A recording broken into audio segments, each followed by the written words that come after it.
Caros alunos, sejam bem-vindos ao nosso curso de metrologia. Dentro desse curso eu vou abordar com vocês o tema controle dimensional.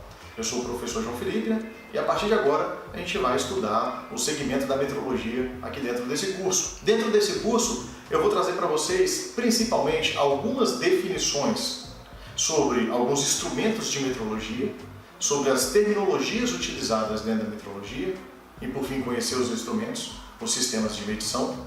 Nós vamos conhecer a importância da metrologia para cada segmento, seja ele mecânica, seja ele automação, seja ele elétrica, seja ele a construção civil, no geral a engenharia como um todo. Vocês vão perceber que no término de cada aula, além do vídeo que vocês vão poder acompanhar no desenvolvimento da aula, vai ter um e-book disponível para vocês poderem acompanhar o conteúdo de forma escrita, que é o mesmo que eu uso aqui como referência para fazer a nossa aula. Vai ter alguns exercícios de fixação para vocês melhor treinarem os assuntos que foram abordados. A gente também disponibiliza para vocês o mecanismo de simulado, para vocês verem como é que vocês estão no desenvolvimento do curso. E por fim, o acesso aí ao exercício avaliativo de cada módulo do curso, que é onde vocês vão ter a oportunidade de verificar o quanto vocês aprenderam daquela aula. Lembre-se também que a gente traz alguns aplicativos para vocês que simulam esses instrumentos aí na vida real, tá? Tudo buscando a eficácia da aprendizagem.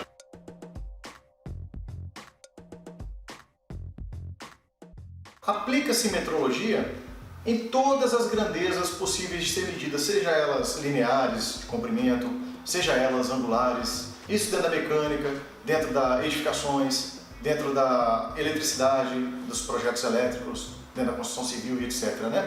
Então aplica-se a metrologia quando você tem a possibilidade de medir essas questões, seja elas lineares, angulares, volumétricas, etc. Por exemplo, no processo de usinagem, se a gente tomar a fabricação de uma peça como exemplo, eu preciso medir para poder garantir a assertividade. Então, por essa razão, para a gente fazer uma peça com assertividade, é preciso que a gente saiba medir com assertividade, é preciso que a gente saiba entender como funcionam os sistemas de tolerâncias de fabricação. Como eu falei para vocês que eu estou dentro de um sistema de usinagem, eu não consigo garantir a exatidão na fabricação das peças, ou seja, que todas as peças sejam fabricadas com o mesmo tamanho. Então eu preciso garantir que elas pelo menos fiquem dentro de um sistema de tolerância máxima e mínima. Então tem que saber diligenciar essa informação, tem que saber interpretar as questões também de grau de acabamento das peças em função de avaliação do quanto essas peças são mais ou menos rugosas. Claro, estou tomando sempre a usinagem como exemplo, eu tenho que saber também controlar essas medidas, seja ela no sistema métrico, seja ela no outro sistema que é bem conhecido, que é o sistema inglês. A finalidade do controle dimensional, então, na prática, é, primeiro, garantir a qualidade do que está sendo executado. Segundo, é garantir a assertividade na fabricação do que você está planejando e desenvolvendo. E terceiro, obviamente, baixar as despesas, uma vez que você torna o seu serviço mais assertivo. Já a medição agora, por uma segunda definição para a gente, a medição é o ato de comparar. É você comparar algo com algum sistema padronizado. E a gente utiliza muito o sistema métrico aqui no Brasil, por exemplo. Por exemplo, se eu tiver um tronco de 2 metros, esse tronco ele é metade de um tronco de 4 metros. Mas a gente tem que ter atenção com uma coisa. Por exemplo, 40 graus não é o dobro de 20 graus se a gente for comparar isso aí em escalas. Na verdade, quando a gente fala de temperatura, é um outro sistema de avaliação. Você está medindo quantas moléculas estão agitadas. Aí a gente tem a temperatura. Pessoal, vou trazer mais duas definições para vocês, que é a unidade e o padrão. A unidade, por exemplo, representa uma unidade dentro de um sistema. O nosso sistema, que é o métrico, a gente tem a unidade, 1 metro. E o padrão, a gente precisa ter isso referenciado em algum lugar, isso timbrado em algum lugar para ser a nossa referência, tanto para calibração, tanto quanto para referência de medida mesmo que seja.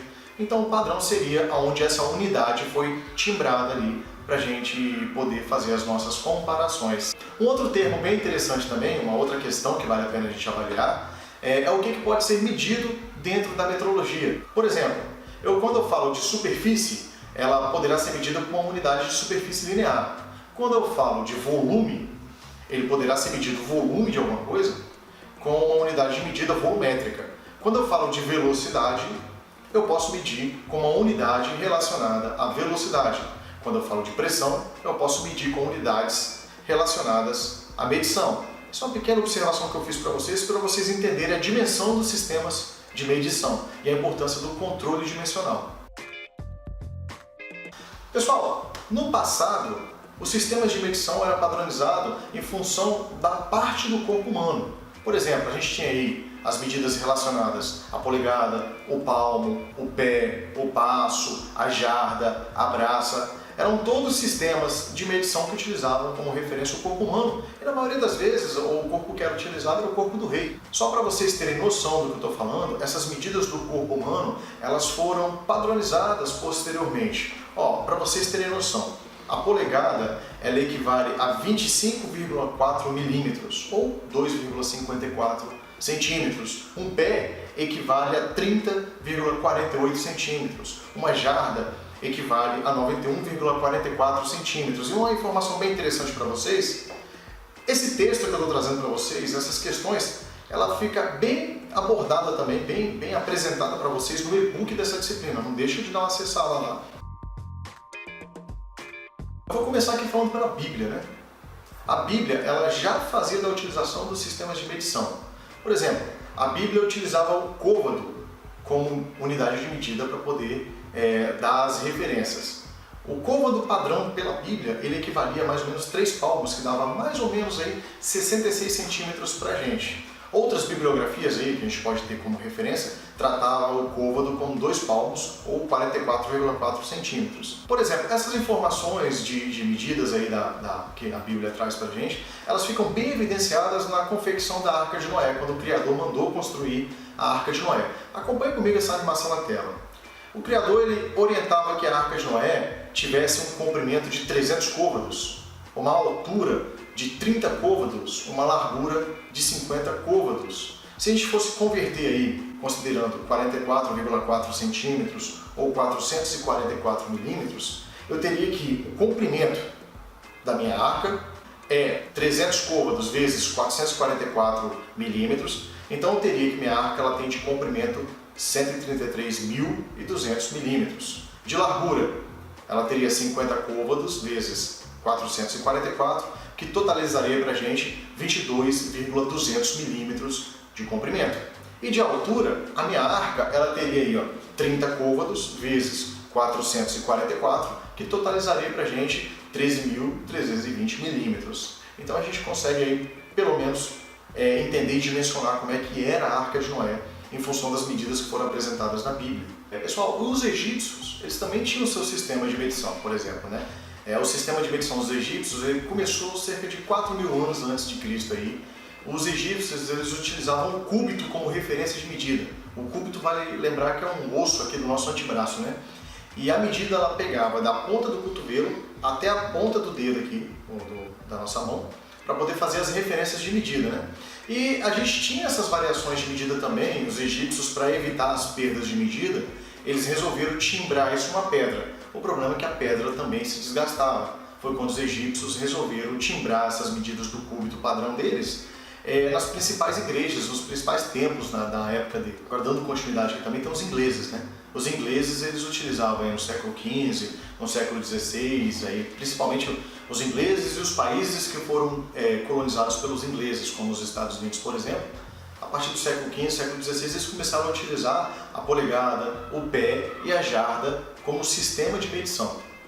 Já os franceses eles trouxeram um significativo avanço no sistema de medição. Já no século XVII, os franceses eles começaram a utilizar a toesa como unidade de medição. A toesa ela equivalia mais ou menos aí, 6 pés ou 182,9 centímetros. Tá? A medida da toesa ela foi timbrada nas igrejas da França, nos templos da França também. Por exemplo, ela foi timbrada, ela foi chumbada na parte externa de um templo chamado Grand Châtelet, e as pessoas elas tinham a possibilidade de ir até esse templo e retirar a sua referência de medida lá e utilizar para que tinha que utilizar. Né? A questão que também se desgastava. Então a gente ficou meio que exposto a uma situação de variação das medidas.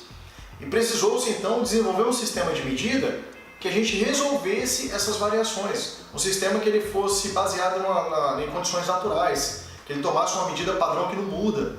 Né? Daí criou-se o sistema métrico, que é o sistema que eu já vou abordar com vocês na próxima aula. e nós vamos aprofundar bastante nossos estudos no sistema métrico.